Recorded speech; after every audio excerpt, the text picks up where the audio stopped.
Yeah. So Jed is man. He was just a crazy person today. He took 2 naps, and he normally takes 4. We're on 4 naps. Oh my goodness. Yeah, he took 2.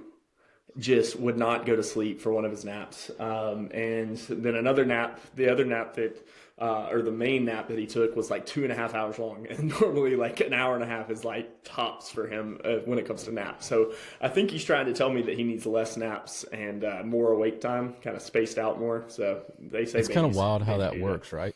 Yeah. Like he literally just hit the 6-month mark, and like that's obviously an important mark. And it's almost like I don't know, it's like nature's like, hey, I'm here and I need to be here. Absolutely. Right? Like I'm sleeping a little too much now. It's like my dog, the new dog. Dude, when we first got him, he was like a rock. If you were there, he was there, and he would lay down and stay still. And even when I came up there for Christmas, like he was still that way for like almost a month. But dude, the last 2 weeks, he Houdini'd came out. Yeah, he Houdini'd out of his kennel when I left the other day to go to work. I came back home, opened the door, and he's just wagging his tail. I'm like, oh my goodness, he's probably destroyed the house. Thankfully, he didn't. But like, don't know how I do know how I got out because one of the doors opens. But now he's just like nonstop. And then I've got this one right here. Yeah, that's like mine. Mine, I guarantee you, if I walk downstairs, when I walk downstairs right now, mine are both on the couch. But then you leave, so like Skylar's asleep today in the bedroom, and I had to go run some errands. I had to go to the post office and get some milk and whatnot. So I just load Jet up and take off there, and I come back, and don't you know, the dogs had broken into the golf room. And Lady Grace had got into a trash bag. She threw up everywhere. There was some old food in it. No. Anyways, it's also funny that when you mention your dog being all sweet and laying there, and then immediately she comes and comes right up to you. Yeah, she wants attention. Oh yeah, that's how golf is, or how golf is, how dogs are, and how babies are. That's kind of the same way with Jet right now. I just love the fact that he's just so smiley. Like that's my favorite part. Is like there's nothing that you can do if you walk in the room, this kid just lights up. But anyways, this is episode 9 of the Overqualified Golf Dads podcast with your host Scott Porter here with my co-host Maddux Lytle. We have an awesome guest about to come on the pod, Coach Stephen Paine, who is your coach at Point University. The GOAT. So he was your coach at Point University, and then he was the assistant coach at Mississippi State. And now he is the head coach at 2-time national championship program, Augusta University. Anything you want to lead us into with? Yeah, I mean, he's going to be great. He is great at what he does. Again, he made me who I am as a coach. Played a huge role in the way that I coach and the way that we run our program. I try to keep it as close to what he did as I possibly can because it's obviously a winning measure. He's awesome. He's got he is. He's just got a lot of knowledge to share. And I think again, he's a golf dad himself. He's got 3 kids. And so yeah, just listen close to what he's got to say. All right, here's our episode with Coach Stephen Paine from Augusta University. All right, welcome back. This is episode 9 of the Overqualified Golf Dads podcast. Today, Maddux Lytle here with Scott Porter, the co-hosts, and joined by Coach Stephen Paine at Augusta University. What's going on, Coach? What's up, Red? How are you? Doing wonderful. Excited to have you on. Appreciate you having me on. One of our other predecessors, Coach Lippem, on the other day. So I'm excited to get you here and talk a little bit of golf and being a dad and college golf and coaching and all that good stuff. So, yes, sir. Excited. Yes, sir. Awesome. Scott, got some opening questions that you maybe. Yeah, I mean, first of all, thank you again, Coach Paine, for coming on. We really, really appreciate it. I met you way back in the day when you were coaching this guy at Callaway Gardens. I was just a cart boy back then, but you always treated me super fairly and nicely, so I appreciate that. Thank you again for coming on. Maddux, why don't you just start by kind of telling the intro of how you met Coach Paine, how he recruited you, and whatnot? Yeah, so funny enough, he didn't recruit me. Oh, there you go. I was going to Point. I guess from my senior year of high school summer into freshman year of college. I actually didn't know who my coach was going to be, um, but I stuck with going to Point after the coach left for another job, and met him, I guess, first day of practice, and so it was a ton of fun having Coach Paine as our guy. Definitely learned a whole heck of a lot from him. I tell people all the time he's a big part of the reason I got into coaching, just because of the way that he was for us and the things he did for us and the fun that we had, but also kind of the business side of it. Like when we got to a tournament, when it was time to go, it was time to go. And like I said, we had plenty of fun in the meantime, but yeah, I mean, we had a great 4 years under Coach Paine, and was fortunate enough to come take over as the assistant as he left Point to go to Mississippi State, which was also pretty neat, and kind of gave us a little bit of a look inside from outside into Division I golf, and just being friends with him from there, and him kind of mentoring me and helping me as I started coaching, which was pretty cool. And got to go watch them play at Mossy Oak in, I don't know what year that was. Were you there still? You were there still. I think I just left 23. Oh, Yeah, that's when right. Ruan was playing. That's right. You had just left to go to Augusta. So, but yeah, like I said, he's a big part of, again, kind of the journey that I've taken into coaching. I talk about him all the time. You can ask the guys a lot of the things that we do. I guess the groundwork that he set for us as a program took us from, I mean, when you got there, Coach, we had to be one of the worst teams in the conference. It was an interesting crew we had, and so the story is, Scott. There's a previous coach, Coach Patton, and he started the program at Point. Gosh, it's probably like 2013 ish, and most people when they start a program, they start with like 4 or 5 kids. Coach Patton, this man, he can sell ice to an Eskimo. He had like 14 kids there in the first year. And I mean, we had basketball players, we had track runners, we had, Maddux was, with all due respect to everybody, he was one of like the few like just raw golfers. And I remember getting excited when I saw him because he was pretty legit. He played in the AJGA and SJGT stuff. So, but it was fun. We had a wild group of guys back then, but we had still some of my favorite memories of coaching were those early days for sure. Because I was learning. I promise you, I was learning right there with him. What class was Patrick in? He was there too. When I got there, it was What? Patrick, Maddux, Connor, Jacob, and Mason, and I mean, those were kind of the original guys, and I still keep touch with almost all those guys. So it's That's awesome. pretty cool. Yeah. How different is it year to year? Like as the teams, like they say, every team is different. Even if you have the same kids, even if like you don't lose a whole lot, coming back the next year, the vibe feels different. In your experience, how different is it year to year? Yeah, I mean, it's always different. I mean, teams grow. I've kind of always been at places where kind of developing and trying to grow the program. Never really been at a place yet that's kind of just super established when I got there, and it's just like kids were dying to come there at the moment. So with that, you just kind of always have that transformation, and you're trying to get better players in every year and good kids, obviously. So but at the end of the day, it's all still coaching. Coaching. What you do, Scott, and what we do, and what Maddux does. Like it's all very much the same thing. Sometimes just playing in different leagues or different tournaments. So at the end of the day, it's still golf, and they're still kids. I think that's one of the coolest things about golf too is any given day, any kid across any division can shoot the score of the day or shoot the round of the day. Even if they're obviously if they're not playing the same tournament, but you do see kids come out of smaller schools and have a lot of success in pro golf. So it just proves that I think you can develop anywhere.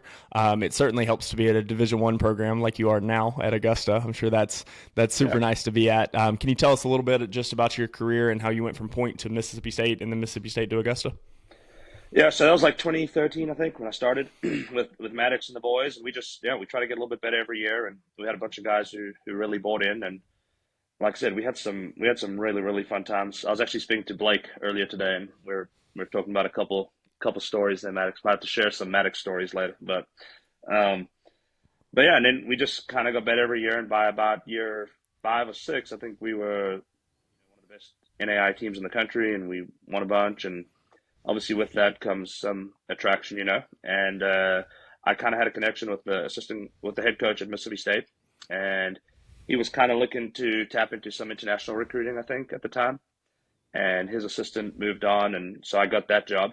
And it actually took one of our former players from Point, Ruan, over with us, Ruan Pretorius, and he was a NAI Nicholas Award winner, which is the Player of the Year. And kind of like you're saying earlier, I mean, Ruan played some really good golf at NAIA, but he played some really good golf at Mississippi State. He pretty much played every tournament that he was there for. He won a Division I tournament at Desert Mountain, Arizona, and wasn't there for too long. I was there for 2 seasons, and then the opportunity to come to Augusta came up 2.5 years ago. And my wife's from Georgia, her family from Columbus. Columbus is kind of where I lived most of my life in the States. I'm originally from South Africa. And so, yeah, it was a fantastic opportunity. And then to take over a program that's, got the history that we do with, we won back-to-back championships in 2010 and 2011. And we had an individual championship in 2018 as well. So that was kind of always the goal, to go to a place where you felt like you could, win a championship. And we have a lot of those things in place and the resources. So that was super exciting to be able to do that. And yeah, it's been a great 2.5 years. And Ruan, who I mentioned earlier, he's now my assistant coach. So it's kind of a small world, but it's been a fun ride for sure. We love that guy. Oh yeah, he's a good one for sure. Yeah, he keeps it light, that's for sure. I'm gonna let y'all continue the conversation. My crazy son, who I hope is a golfer one day, apparently 7 ounces of milk was not enough for him. I think he wants a little bit more, so I'm gonna go do that. I'll be right back. Yeah, so Coach, one thing that just kind of piggyback off of what Scott asked, and I guess sort of an answer to that, is I can remember in college you saying like how the guys that you're coaching don't ever get any younger, or their age don't really change. Like, you're still going to be between 18 and 21, 22 years old, but you get older. And I feel like already in my short career so far, I've seen that difference in just kind of like, A, the way that I am around them, and B, the way they are around me. Obviously my first year, basically everybody on that team, when I was the first year's head coach, everybody that came in, either you or Shannon or both, had been recruiting already, right? So all those guys were coming in kind of like I was. They were coming into a program where they were maybe recruited by somebody else, but then they had a new guy kind of at the helm. So, and now it's crazy to think about, but those guys that were there the first year are now graduating this year. And it's fun to watch that growth from them. I've got one guy right now, Dominic Wolf from Germany, and he's one of those guys. And I know that we talked about him not too long ago, but it's funny to see like just how much he's grown and changed. And I think that's something that, like I said originally, is something that I learned a lot as a player. I mean, I got in my fair bit of trouble there. Never anything too outrageous, but kind of got some secondhand outrageous in some trouble like that. But no, just the growth that I found through myself was an important part of kind of making the decision. And I think I expressed it at some point that I wanted to continue, or that I wanted to be in the coaching world. And I think that's kind of how my foot got in the door just a little bit just after you left, and why Shannon had reached out to me to see about it. I mean, I was at Highland at the time, but yeah. So now you've been coaching for how long now? What is that? 2014? Shoot, probably like years? 10, probably like 12, or like 10, 11, 12 years, something like that. Yeah. Yeah. So how do you see that? I mean, I'm sure you still see that today, like with the guys, and like you said, you still keep up with the guys from the team when I was there, like Patrick and Connor, myself, Ruan, obviously, and there's just so many guys. And how rewarding is that to you? Yeah, for sure. I mean, it's getting on when guys start having kids and getting married and all that, But funny story, one of the moments when that hit me kind of hard was, I don't know if you remember at Point, at the end of we would be riding in the van, and guys would be talking trash all the time about, who's the most athletic guy on the team. So we would do these little things at the end of the semester when it was downtime. We'd do like a little decathlon, and we'd shoot a basketball and kick a field goal. And run a 100-meter dash and all this kind of stuff, and to see who the athlete of the team was. And my first year, I was kind of like you, young. I think I was 26 when I started, so I figured I'd get in there with the guys, and I could kind of hold my own. I was, believe it or not, I could run kind of fast back in the day. And I remember every year I'd be kind of one of the top 2 or 3 guys in sprinting. And there was one very distinct year. I took off, I ran, and one of the guys who was doing the timing was like, "You're an eighth, coach." And I was like, "There's no way. We're doing this again. Run it back." Ran again. He's like, "You're an eighth, coach." And ever since then, I just kind of feel my age a little bit after that. So, but no, yeah, I mean, it is very rewarding to, see those stories of all those guys. I mean, I, like you, my coach, I played for Mark Immelman at Columbus State, and Mark had a tremendous impact on my life, and just a mentor and someone who kind of showed me the way for sure. So, when a kid's 18 to 22 years old, it's a pretty vulnerable time of your life, and you're learning a lot of new things, and you're exposed to a lot of crazy things too. And I think if you have a coach there who can kind of, help you grow up and become a man, that's obviously very important. And I think for both of us, we had me with Mark and you with me, just values and faith things that aligned. And that obviously has a big impact on it as well. So I'm super thankful for Mark in my life. And I'm also glad that I'm able to now be that for other kids as well. So it's great. Yeah, I think, like you said, I mean, I think that's the key for me, again, is, the championships and the wins on the golf course are awesome. But like, to be able to reach out or have somebody reach out from years past is kind of I don't know, it's like, it's super sweet in a way. I'm only in my really first year of guys that are graduating from guys that I saw from their first year onward. But even a guy that we share in common in Cole Stevens, right? Mm-hmm. Like, you recruited him to Point. I got the pleasure of coaching him for 2 years, and then came back to you at Augusta, and now he's doing some pretty awesome things on the APGA tour. Mm-hmm. And I think it's super neat. Like, I'll text him and wish him luck, or he'll call one of the guys on the team, and we always have a chat when they're FaceTiming or whatever, we're on the road, and it's always fun to chat it up with him and talk a little trash with him. And I know he's come down to see the guys a few times and play, and it's that's super cool. I think is just like keeping up with him, and I think from the team aspect too. I mean, being a coach that like you said, that kind of shares those values with the players, allows the players to connect with each other as well. Yeah, absolutely. I mean, obviously, like we were talking about just before we came on with Ruan getting married, he's got a couple of guys from the team in his wedding.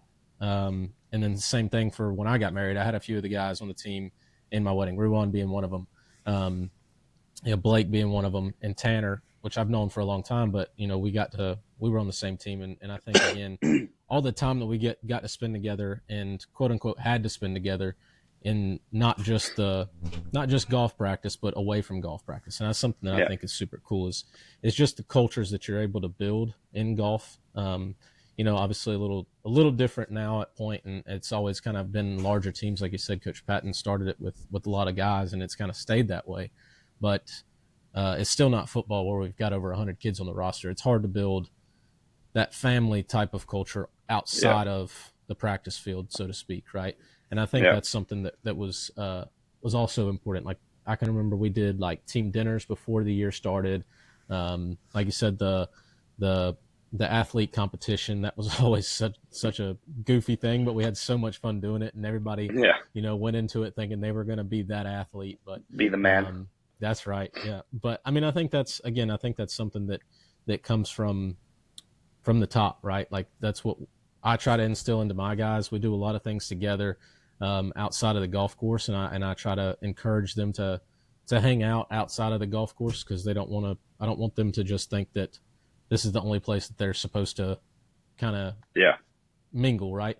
And I mean, it's obviously they have other friends outside of that, but yeah, no, like I said, I think that's super, super, super important is kind of the culture. And I think that's something I've noticed too. I mean, you've got, when you were at Mississippi State and now at Augusta, following those programs closely like I do, I notice a lot that it's a lot about the team bonding and like again the culture. So what about that do you think is like so important, or why do you put so much emphasis on that, Justin? Yeah, I mean, just kind of to talk about what you're saying in general is, the relationships obviously are super important, and it's a really neat part of our job for sure. Um, and the kids teach you a lot as well. Like you said, you as you start kind of getting older, like they keep you young and they definitely keep you on your toes, but they teach you stuff. And I think that's why if I'm recruiting a kid or if I'm advising someone on recruitment, I think just making sure you go to the right place is so important. And I played Division II golf. I coached NAIA golf. I've coached SEC golf. I've now coached at Augusta. And like the awesome thing is, there's just so many great places.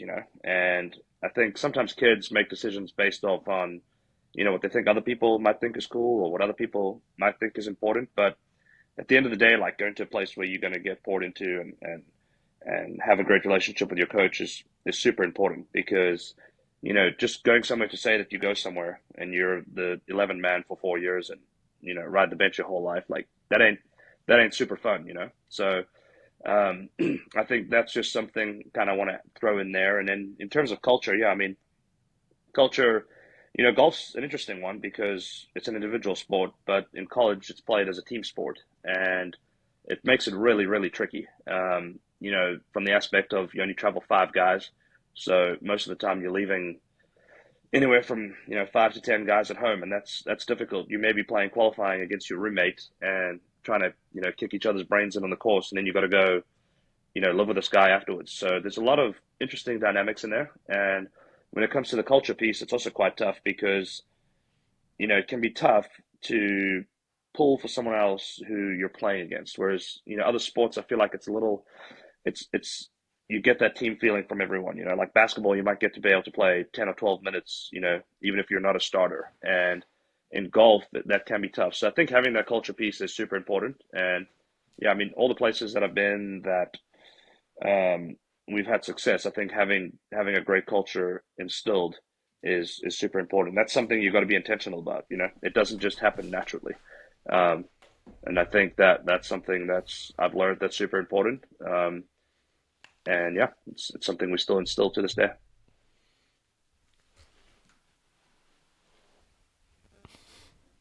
I heard all of that, but my internet was messing up a little bit. But yeah, I All mean, right, you good? I completely agree, and that's something again. That's something that I try to, or that I claim to take from you. Right? Is the team bonding, the culture itself, and I still take notes off of just what I see from you guys there at Augusta, and obviously again still from Mississippi State, because I think that I think you still have a footprint there that left a mark with Coach Dusty, and um, it's just super neat to have again that you as a mentor, you and Shannon both as mentors, and just be able to kind of get ideas from you guys. And I mean, I like the gauntlet. We did the gauntlet yesterday for practice, and that's something that I got from my playing days, right? And that's Yeah. something that the guys love to do. And again, a lot of the practice stuff that we do is just stuff that I remember from doing in practice, and then again, stuff that we do on the road. We meet before every round, and kind of go over a game plan specifically for each player, not as a team, but each player individually, depending on their skill set and their strengths and weaknesses. Um, And that was something but actually that I was taught by a player. We never used to do that, and one of the Portuguese kids, it was one of the Johns, one was of the kind of like Johns, suggested that's something they did with the national team, and we started meeting every night as a team, and it's something I still do today with my team. So it's just cool how you learn things, and most of the stuff I did when I got there was stuff that Barker just did. You probably do the same with Shannon and I, and you're gonna have kids under you that'll probably go coach, and they'll do those things. So, and likewise in the coaching world with Scott, Scott learned things back in the day from Wyatt, I'm sure, that he teaches now, and I mean that's really all it is, right? We're just passing on knowledge from one generation to another. I was gonna 100%. bring up my mentor looks a little differently, or looks a little different than y'all's, or at least Maddux. With Wyatt. For those of y'all that don't know Wyatt Detmer is a legend. We talked about him a little bit on Shannon's Oh yeah, podcast, but he was the head pro. I'm assuming there when you started at Point at Callaway, yeah. because he was the head pro there my entire time. And oh man, I learned so much from that guy. and 90% of what I learned from him wasn't about golf. That was the coolest part about working for him, is just learning how to be a boss, learning how to have the smile on your face when you walk in the pro shop. I will never forget, him and Shannon both taught me when I started working in the pro shop at Callaway. Even if I was having an awful day, I had to make it seem like I was having the best day in the world, because the people are coming to the golf course to get away from their problems. They don't want to even see a problem on somebody else's face. It's a happy, uplifting environment, and you've got to keep your pro shop that way. So, just came in on that conversation. Sounded like a great one. Excited to go back and watch. Jet is trying to go to sleep, so that is good. I'm still figuring out this whole new dad situation. It is I didn't realize what I did to my wife when I went back to work after 2 weeks. Now the roles are flipped a little bit. I think I'm realizing how much of a full-time job it really is. But when I had my first kid, we were playing down at Sea Island. You were on that team, weren't you? Yeah, we were playing down I was just about to say something about that. Yeah, we were playing down at Coastal Georgia, had a tournament at Sea Island, and I had a young assistant with me, Evan Smith, who's now at Georgia Tech. And I got the call at like 3 a.m. And I was like, Evan, I got to go. You got him. And honestly, like that was kind of one of our coming out weeks. I remember I was kind of nervous leaving Evan there. And we finished second in like a really, really big tournament. And honestly, I don't think we really looked back after that. But that was pretty kind of funny how you talked about that too. That, our wives make a lot of sacrifices for the industry that we're in. And obviously it's something that we're super thankful for. Because I have 3 kids under the age of 8, so that's tough, hitting the road with 3 kids back at home.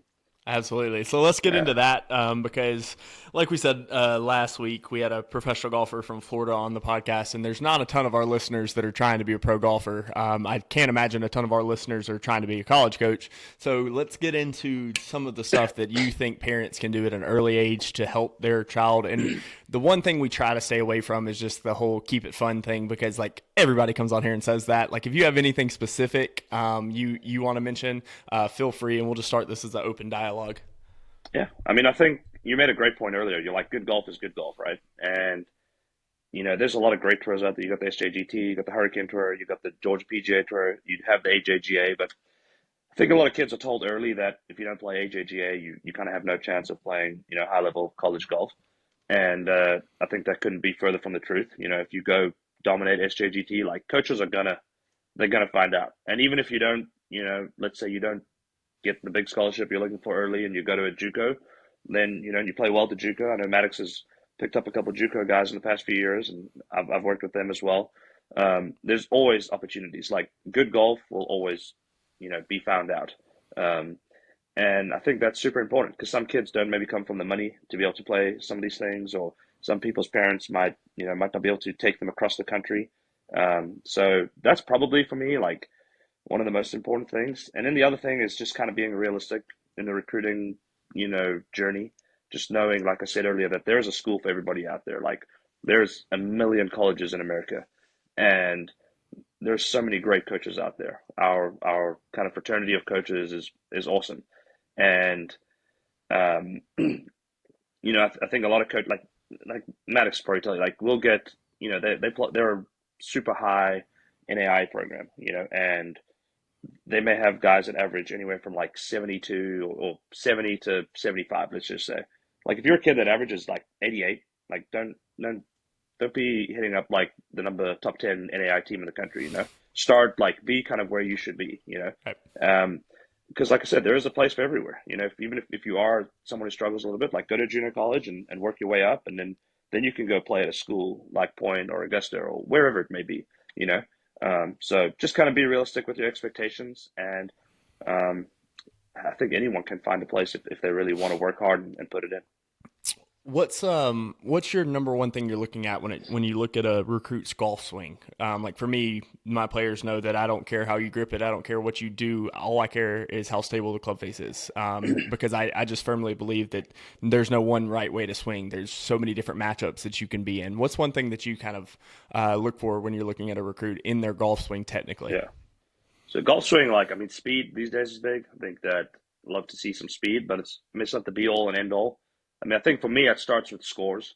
And again, like you get these resumes from kids and it's like finish 7th in the such and such invitational. Like just send scores, because that, and I don't want to sound shallow, but like that's kind of what coaches want to know. So like if I can see a kid can, if he has potential to shoot under par, like if I see some red numbers or some rounds in the 60s, even if he has some 80s or 81s or twos like that, you can handle that, just as long as there's willingness to learn, and but you can see the potential. It's like a baseball pitcher who throws 100 miles an hour and it's all over the place. Like we feel like we can kind of bring that in a little bit. And if they have good scores, then then you start looking at the swing, and speed's obviously important. I mean, I'd say most Division One players now are probably swinging at over 110 miles an hour, and most of For sure. them, a lot of them getting over 120 miles an hour. So that is an important aspect, and guys now they're working on that. Like when Maddux played in college, Maddux was probably he was a long hitter. He was probably a 115, 117 guy as a freshman, but we never ever try to get him faster. And if he were playing college golf now, by his fourth year, he'd probably be swinging 125 miles an hour, and that's just the way the game has evolved, and it's important. So, yep, those are probably the things I'd say the most. And then obviously short game. I mean, short game is super important when we're recruiting. But those things are going to match up. You know what I mean? Like if you don't hit it long, like you can't be crooked and you can't have a bad short game. So Right. it's got to match up in some shape or form. Absolutely. I would say, like you said, with the speed, that's something it's crazy. And when it comes to the evolution of golf, I can remember being in college, and I think Francisco was the first guy that came onto the team that like consistently hit it further than me. And I mean, I was always I considered myself to be a long hitter, but heck, now I don't think I've lost much distance. But there's guys from Yeah. top to bottom on the team that hit it further than me, and it's wild. But like you said too, like everything kind of has to match up. I Yeah. said in a previous podcast that I mean, again, you get the emails too, and a lot of times in the headline it'll say like 122 Yeah. clubhead speed, but then you go look at the scores and it's like 86, 86, 88. Exactly. Yeah. Like congratulations that you swing it fast, but Exactly. it's obviously not going very straight. And some of my guys that hit it the furthest don't play week to week because Yeah. they don't hit it straight. And or like you said, short game. They just their short game just doesn't quite make the cut. Like they can get it from tee to green really well, but then they get around the greens and it's kind of a fiasco. But yeah, just wanted to throw that point in there about the evolution more so of speed, because it's crazy that I my ego gets tested every time I play. I played with the guys today, and I was like, man, I can remember being the furthest in the group every single time, even in tournaments. Like there was very rarely I played with guys that hit it as far or further, so I was always getting to hit last, which is good because I was a hefty boy in college, so I got a little time to rest before I had to hit my shot. But now I'm just like middle of the pack, and I would say even when I played professional golf, that was when it was really eye opening. Is I go out there and again coming from college, hitting it, being one of the longer guys for the most part. I mean, later in college, I started to become a little less of an outlier, just again because speed was starting to evolve a lot then too. But You stopped hitting that 30-yard draw. well, yeah, we'll That too. call it a draw. But then Toe I get to slinger. I go out there and play with the guys in the mini tours, and those guys, I mean, they were making me look short. Mm. Sometimes it was just it's crazy how quickly that has evolved. And I have a lot of guys now that I play with a kid today who's is a very small kid, and when he came, he's a sophomore. When he came in, he was maybe hitting the ball like 265, 270. And over the summer, he's from Germany. Over the summer, he trained hard, like nonstop every day in the gym, very specific speed training workouts and stuff like that. And I can remember seeing him swing it for the first time this fall, and I was like, oh my goodness. He looks the same. He's a little bit, broader, but not a ton. He's still a small guy. But I mean, today he was keeping up with me and one of the other guys in the group that were hitting it pretty far, and even got us on a couple. And it's like, wow. I mean, it goes to show that like your size doesn't really necessarily play a huge factor. Well, Cole is a great example of that. Exactly. He's probably my favorite example of that. Pound for pound, longest hitter in the world. Yeah, he's unbelievable. And no, it's crazy. It's kind of like the same thing with 72 used to be if you average 72, you'd be a first team All American, and now it's like, I mean, not that 72 is bad, but it's there's a million kids that average 72 in all divisions now. So game's changed for sure, and I think it's good. I think there's a lot of growth with podcasts like this and YouTube channels, and I think it's an exciting time to be in golf for sure. Absolutely. So to the parents out there, there's two things we recommend as a panel here that you do. Number one, let your kids swing it as hard as you can, and then take them to the short game and teach him how to chip and putt so that he knows how to recover when those aren't so straight. But you, like Coach Paine, like you said, if you're going to be short, you can't be crooked. Exactly. And we're almost to the point in golf where you can't be short anymore. I mean, it's just getting to a place where it is such a disadvantage to be 30, 40 yards back, even if you're in the fairway and the other guy's in the rough. I mean, you're looking at Bryson, when he won Winged Foot US Open a few years back and the whole bomb and gouge type, I don't think it's going away. I think that all the players are getting faster and the finesse is just getting better. I think it's just going to be one of the situations where speed training for middle school and high schoolers is going to be as important as chipping and putting practice. I mean, it's just almost to that level where you obviously want to hit greens. Having better GIR numbers or having rising GIR numbers is obviously very, very important for your game. But it's one of those things that you kind of just have to take it for what it is and recognize that everybody else is training speed. And if you're not training speed, you're losing against the field that you're trying. And that can be for your club pro or for your, guys that are chasing club championships as well. It's not just junior golf. Like, if you can hit it out there, 165, 170 mile an hour ball speed, and you're playing, and that's one of the easiest ways to lower your handicap is speed, getting shorter clubs in your hands. So really appreciate that. I would say every golfer probably has 7 to 10 miles of club head speed in them. You know what I mean? Like us, I don't know about you all, but I have not done any speed training. And like if I hired someone and started working with someone, like I could probably pick up, 7 miles in 3 or 4 months, like if I really work on it. It's funny. I just was going through my subscriptions because I am currently unemployed, so I have to cut and thin out some of the things that I was paying for there for a while. And I did not realize that my stack system had re-upped in November, so I got stacked for a whole nother year. So I literally was just thinking today I got to get back on my stack program. I went from 117 to 121, doing it for about 4 weeks. Nice. So try to get back into that as I figure out where I'm going to play golf this spring. Give us an update. I have not played. I will. I have not played golf since November, and for me, that is just a travesty.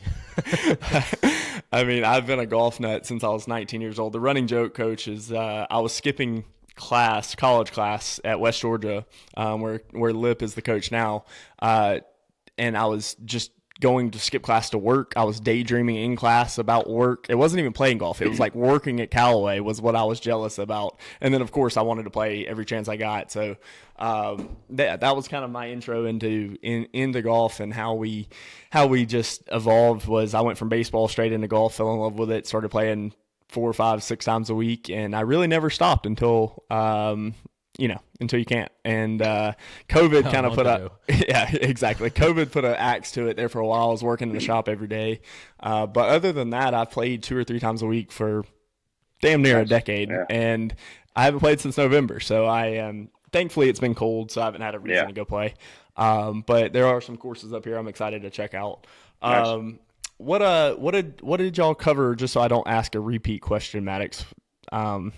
What were y'all mainly talking about while I was gone?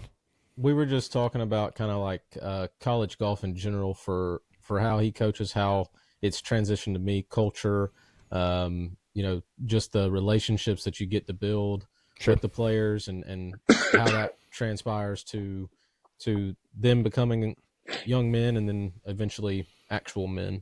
Sure, absolutely. And just kind of talking about that, I guess. Well, tell us a little bit about your kids, Coach. You got any of them on the golf course yet? So my son, you said baseball. My son's a big baseball player. My oldest son, he's 8, and then my daughter is 7. So my 8-year-old, his name's Liam. He loves baseball. But he loves all sports. He's playing basketball now. He'll kind of do anything. And then like summertime when I have golf camps, he comes to camp because it's free daycare. But he loves it. Hits a bunch of balls. Absolutely. But it's kind of baseball's always the one he comes back to. So he's in baseball almost year round. And then my daughter's 7. Her name's Adeline. She's in gymnastics and cheerleading, so she loves that. She's also pretty artistic, like with her, on the creative side. And then we have a 3-year-old. His name's Asher, and he actually had his first soccer practice tonight. So Nice. it was, I don't know if you can call it soccer practice, but it was. They were just kind of running around, and he was pretty pumped because he's always been dragged around to all the practices and stuff. So he was super excited. He had his little water bottle, and it's pretty fun. Controlled chaos. Exactly. Yeah, So that's what it. Hey, Coach, real quick about Liam. Probably my top 5 funniest moments as a human being was when we were talking about what you were going to name him in the van. And I 2 things about it is, one, I remember I was like, we were talking about it, and I was like, I think you should name him Iman, and that way it sounds like I'm in pain. And everybody laughed. And Francisco goes, "What about John?" if you don't know Frank, his jokes kind of landed. He had a hard time landing his jokes. Oh, And, that's hysterical. we were in the van in Chicago. I remember that. That was funny. Yeah, a lot of good times. Oh, my man. God. That's funny. I just talked to Frank the other day. I'm sending him some merch over to Portugal for him Nice. to wear at his he's DJing a little bit now, so There we go. DJ Chico Stick. So I'm gonna send him a hat for him to wear. He didn't know what a Chico Stick was. Wait, dude. hold on. And I was about to he say- went by Chico. I was about to say that's straight out of a Lil Wayne song too. Well, I'm a bubble gum. yeah. I'm a Well, he went by Chico because, like, I guess, I don't know, Francisco, it just kind of happened. And so one day I called him Chico Stick, and he was like, "What is that?" And I was like, "You don't know what a Chico Stick is, man? It's like a candy thing or whatever." But yeah, it's funny. That is hilarious. You get some of his DJ royalties then if you came up with the name. Yeah, 10% goes to the men's program at Point University. 10% There we to go. the big guy. Nice. Hey, Scott. One yes, sir. second. I just gotta get my charger. Oh, you're good. Yeah, go ahead. Notification. Oh, Maddux, today Jet has started drinking water. Ah. Like out of a sippy cup, 6 months old is when you start introducing water, and that man is obsessed with it. Like he loves Yeah. it so much. He'll Like just be something chug. different than milk. Let's Oh go. yeah, he'll be chug, chug, chug, and then he looks at me just because he's so excited, and he smiles. So he'll chug, chug, chug, and then he looks up and he goes, and all the water just goes. Falling out. That is awesome. It's a waterfall, dude. I was like, oh my gosh. Sometimes he swallows it, to be fair, but for the most part, it's like a hold the water in the mouth and then spit it out type situation. That is awesome. Yeah, so that's been fun. And he's talking a lot. It's all gibberish. There's no mama or dada or course. anything. But I mean, it is like he's screaming at you. If you're not looking at him, He's he's like, convinced he's saying something. yeah, he thinks he's fully. He's saying got to have something. your attention. Oh goodness. Well, I guess our plan of forcing our kids into golf is not the smartest way to go, Maddux, because every guest we've had on that has kids is like, no, you just let them play whatever and just let them ease into it if they want to do it. Yeah, I mean, I've I've known Coach Paine for quite a while, and we're friends on Facebook and Instagram and stuff. I love seeing Liam on the diamond. That kid Yeah. loves some baseball, huh? He loves it, but you never know. I mean, Scott, you're a swing instructor. Like, how many kids come to you that were baseball, got burned out at 13? They're golfers. So Yeah. I'm not gonna say I don't care if he doesn't play golf, but maybe that'll happen. So we'll see. Yeah. Whatever he kind of wants to do. Dano's son, Kortowski at Noonan Country Club, my old boss, his son is apparently just like he's like 12 or 13, and he's a stud at baseball. I Nice. mean, apparently. And if you look at Dano, you're just like, how? But the dude has the best hand-eye coordination of anyone I know. I mean, just what he can do with a golf club in his hand is incredible. But his son is really, really, really good at golf. So Dano is like, he doesn't actually say it to Gabe, but he's like, quit baseball, like just but he's so good at baseball too. So it's just this conundrum. He's not maximizing his potential in golf. He is in baseball, but I think he's a little bit more motivated towards wanting to get better at golf because his dad's there and everything. So the last thing you want to do is add pressure to your kid. And Dano's doing a great job of not doing that. He's doing a great job of just letting him, do both right now. But I mean, the kid shot 29 on a 9. Granted, he was playing a 2-man scramble, so he got to hit both shots. But still, like, he was by himself in a PGA Junior League match. But he was like 11 and shot 29. Like, the kid is I don't care if you get 2 at everything, that you still got to get it the whole 7 times to make 7 birdies, I and was gonna you know what say, I'm that's saying? still Yeah. tough to do. Yeah, absolutely. So, And that also brings up a good thing, like you were talking about earlier with parents. I think, one of the questions of, like when do kids start playing golf or when do kids just golf? And I mean, I think that the tough thing now is like when we're talking about speed training, I feel like the one tough thing is you can kind of see the bad sides of that where parents are just, like kids have nutritionists and trainers and speed trainers. And, every now and then there is a kind of like a phenom like Tiger or those kind of people that come along that they were just all golf all the time from a young age. But I mean, I think just a good mix of letting your kids have as much fun as they want, and it's not the fun thing we were talking about earlier, but just like enjoying growing up. You know what I mean? And developing hand-eye coordination, playing sports like basketball and baseball and football and all those things. And eventually, if golf's where they're going to be, they will land on that. But I think Maddux was talking earlier about like team culture, and I think a lot of kids in college that come from a basketball or baseball background, they're great for the team culture because they understand what it is to play in a team. And some of these kids that they just grow up playing AJGAs from like 10 and they're just like they're all golf all the time. Sometimes they have a hard time transitioning into a team sport because it's just kind of been them and their parents the whole time. So, and that was a cool thing back in the day at Point. We had some a guy like Patrick and Connor, like some fun guys who had played team stuff. So we may not have had like the prettiest golf swings, but we had a tight knit group and we had great culture from the get go. And I just think that's a really important piece to maybe some parents listening. Like if your kid's 13 and you're trying to decide like, does he still need to be playing basketball? Like I think 14, 15, maybe an age where you want to start, dropping some stuff, but I'd say just let him play for as long as possible. absolutely. Absolutely. Golf was the only sport I didn't let her in high school. At my small private school that I went to, I got to play literally everything else. Yeah. Which it does develop. It does develop your skills. I think it definitely helped me become a decent golfer, scratch golfer within 3 or 4 years of starting the game, just because I had the hand-eye coordination from the other sports. More specifically, I think my last year being a pitcher only in baseball, and then training all that summer to try to walk on to West Georgia and be a pitcher, I think that really helped because the mechanics of pitching or throwing baseball is so much closer to golf than hitting a baseball is. I agree. Just with the way your body has to move and the weight and how you land on your left side early before you release and everything. So I think that there's a lot of advantages to playing a lot of different sports. I do think the one thing that people kind of wait too late on is they wait too late to start golf. For me, it's one of the things I want them to play everything, but you have to, if you're going to play everything, you have to also start golf at a certain age, 12 or younger. Yeah. Like I just think that I have too many kids give up baseball at 14 and they're too far behind the 14-year-olds in golf. It's like, what I got to do to get up. a scholarship? And you're like, well, you're Correct. 16 years old, or something, you're kind of late. And that's kind of like with my son, like I was saying, he comes to our golf camp every summer and he'll come to my work on the weekends and just go, I think it's good for him, even if it's just 10 or 15 times a year hitting some balls in the range. Like, Absolutely. those are small things that'll help him if he does get to 14 and just wants to play golf. Like, he ain't starting from scratch, Absolutely. Absolutely. So my personal advice is let them play everything, but make sure they start golf early because you have to develop the feel of the club face. You've got to know where the club face is. You got to have some stability in your balance and your golf swing. And that is a lot easier to learn as a kid versus a teenager, in my experience, sure. teaching it. So we are at that 45-minute mark. This is where we try to cap them just to keep the audience happy and not just stretch it out so far where it's hard to listen to in one take. Maddux, you got anything else for your previous coach, mentor / good friend?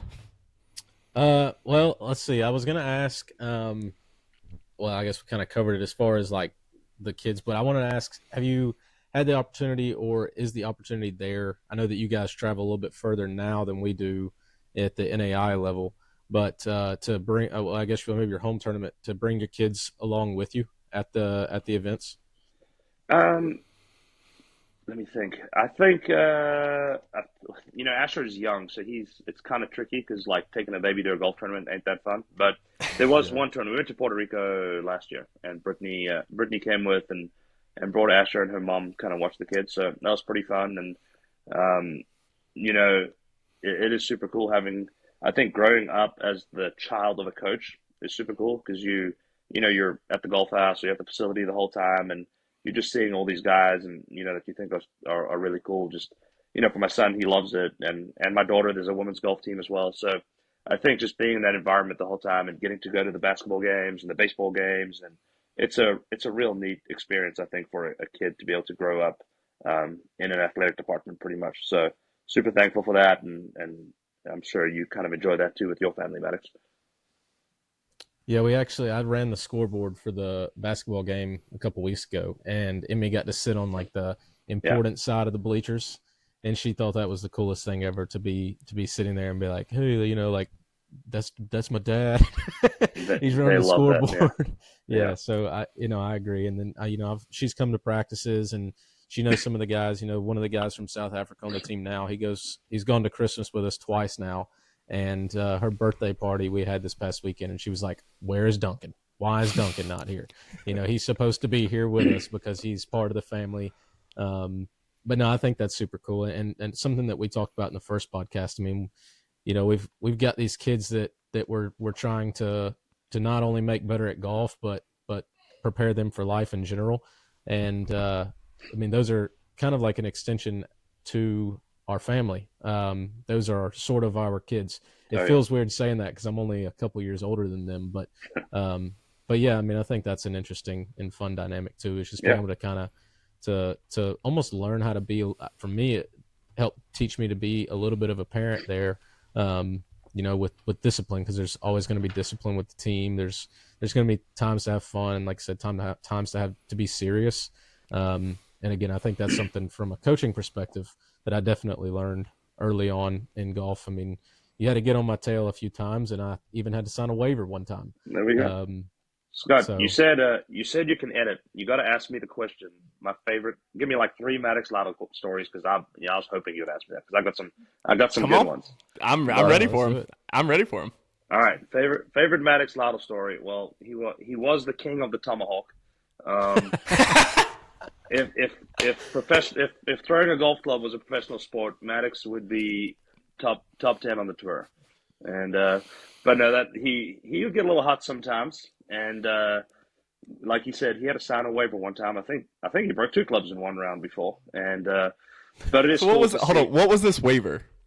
It's been mentioned twice now. Well, we obviously had some rules on the team of couldn't do X, Y, and Z, and obviously keeping your temper in check and breaking clubs and stuff was one. And I think Maddux broke 2 clubs in one round. Actually, we played the national championship.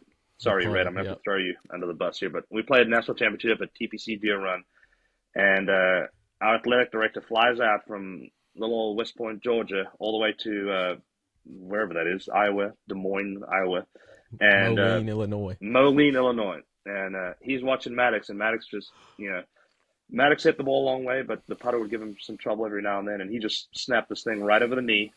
And the AD had to watch Maddux putt with his wedge for like the last 4 holes. So to be fair, he probably one putted those 4 holes. He probably did putt better coming in. But anyway, so we had to sign a little waiver, like if I break a club, this will be the consequences. But I had to get that in there. Sorry, Red. And then another funny story was, we were at some, this was back in the day when we started at Point, I know Maddux has done a great job with fundraising and whatnot, but money was a little tighter back then. And we took the whole team to a tournament. So we've got like 10 guys there. We go to this Mexican restaurant. We all order our drinks. And I look over at the corner of my eye, and they bring out like 4 of these boat-size cheese dips. And I'm like, where did that come from? And Maddux just decided over there, a little freshman, I'm going to order 4 boat cheese dips, and jacked our bill up by about $75. So that was a funny story. Blake to be fair, story. I have never been to a Mexican restaurant where they brought cheese dip out that large. That thing was massive. They were huge. They were bigger than the chip basket. They were big, but that was funny. And did all the cheese get eaten? I'm sure it did, absolutely. But there you go. At school we joke about these things, but it's also, as Maddux talked about earlier, like it's been super, super cool for me to be able to see Maddux's journey. From a young freshman, had a bit of rage, and like turned to such a great man now. And I keep up with him on social media as well, and love seeing the stuff that he's doing with his team, and just things like bringing his team home for the holidays. Maybe he's got some international guys without family, and those are things that I love, and you're doing a great job over there, Maddux, and And I'll say, like, man, you've got a hard job, because when you're at a school like that, you're doing everything. You're running everything. And like I said, I went up to SEC level, and it was kind of like you get a lot of stuff down, and now Augusta's kind of more in the middle, and you've got to do a lot of stuff yourself too. And I think Point like really prepared me well for that, to be able to learn how to run tournaments and learn how to recruit, and you're doing everything on your own, and but it teaches you a lot and makes you a better coach. And I think you're doing an awesome job. So it's been cool to see that development, and I hope some of your kids order some giant cheese dips going forward. Oh yeah, I've definitely had some similar stories, and it's funny because, like I said, well, first I want to say thank you for that, but and again, it's a lot of it is just learning from you from back in the day, but yeah, I mean, I don't know, I've got plenty of funny stories with the guys now, and guys that have come and gone, even like that maybe were in their junior, senior, sophomore year when I got here, but no, like I said, it's the most rewarding part of it for me is the relationship building. I mean, I'm obviously a competitor, otherwise I wouldn't be a coach, and Yep. nothing tears me up more than losing a tournament last minute. I mean, I can remember when we lost conference my sophomore year. I think it was like the preview, and we had like a 13-shot lead and lost. And I don't think Coach Paine said a word until we got to McDonald's. And then We got had to McDonald's. and I he remember sat that. by I himself. remember that. St. Andrews in Yeah. North Carolina. Yeah, Trust me, I remember but that. no, again, it's first off, again, thanks for coming on and taking time to kind of chat with us, and definitely, again, I've said it a bunch of times, but thank you for what you did for myself, for the guys that were on the team then, and I'm sure this exact same thing and more for the guys that you're getting to influence now. Like you said earlier, it's passing on knowledge, and I just hope that I can pass on my knowledge to the guys that are coming up, and hopefully a few of them will get into coaching as well, because it's a blast. Absolutely. Appreciate you guys having me on, and thanks, Scott. And good to see your face again. I enjoy listening to your guys' podcast, and look forward to listening to many more. Absolutely. That was Coach Stephen Paine from Augusta University, head coach at Point University, Maddux Lytle, and myself, unemployed, Scott Porter. This is the Overqualified Golf Dads podcast, episode 9 in the books. Thanks.